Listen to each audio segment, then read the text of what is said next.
अगर आप भी चाहते हैं बिट्टू मलंगिया इंटरटेनमेंट का ऑडियो वीडियो सबसे पहले आप तक पहुंचे, तो लाल बटन को दबाकर चैनल को सब्सक्राइब करें और बेल आइकन दबाना ना भूलें।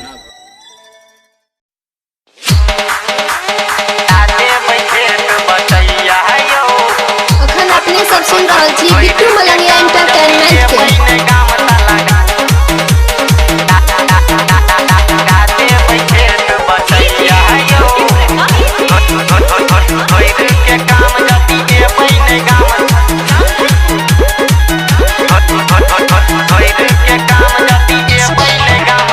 बुझू न पिया हमर परेशानी, दिन दिन जरैया हमर जवानी।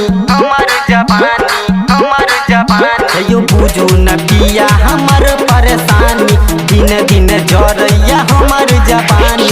भैया बड़ा पी रहा काटैया की रहा टूटैया हमर करैया यो।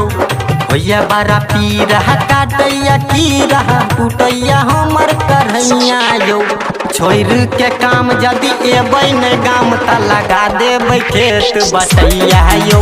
छोड़ के काम जदि एबै न गाम त लगा देबै खेत बटैया यो।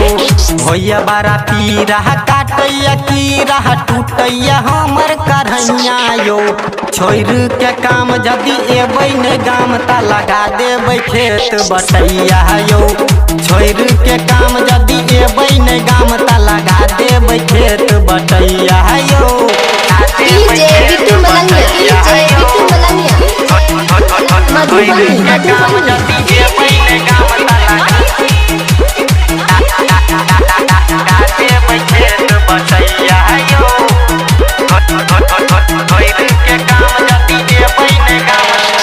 सेज पर अहाँ के पिया करी हम मिसियो। नया ई जवानी के इंजन खोजैया गिरीसियो। सेज पर अहाँ के पिया करी हम मिसियो। नया ई जवानी के इंजन खोजैया गिरीसियो। मारैया झटका चोली में मटका बनू नहीं एहन कसैया यो। मारैया झटका चोली में मटका बनू नहीं एहन कसैया यो। छोड़ के काम जदि एबै न गाम त लगा देबै खेत बटैया यो। छोड़ के काम जदि एबै न गाम त लगा देबै खेत बटैया यो।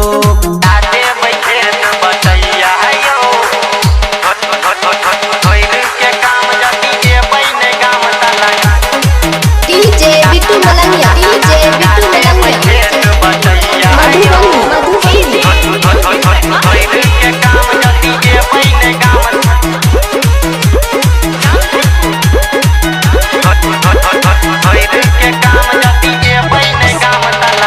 कहू न कहिया एबै पिया अहाँ शहर से। कहिया लगेबै डुबकी जवानी के ई नहर में।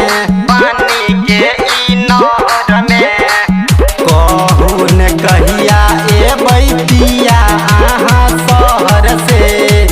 कहिया लगेबै डुबकी जवानी के ई नहर में। उठैया लहर दिन दुपहर दर्द बुझबै कहिया यो। उठैया लहर दिन दुपहर दर्द बुझबै कहिया यो। छोड़ के काम जदि एबै न गाम त लगा देबै खेत बटैया यो। छोड़ के काम जदि एबै न गाम त लगा देबै खेत बटैया यो।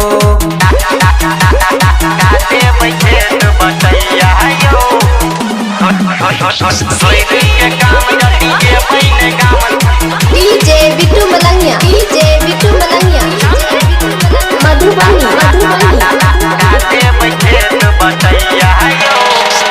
पिया परदेसी कहू कहिया एबै घर यो। मारैया ताना हमरा अजीत देवरियो। पिया परदेसी कहू कहिया एबै घर यो। मारैया ताना हमरा कट्टी पर पट्टी सुजीत दिलदार गबैया यो कलेब कट्टी पर पट्टी सुजीत दिलदार गबैया यो छोड़ के काम जदि एबै ने गाम त लगा देबै खेत बटैया यो छोड़ के काम जदि एबै ने गाम त लगा देबै खेत बटैया यो। Presented by Bittu Malangia Entertainment।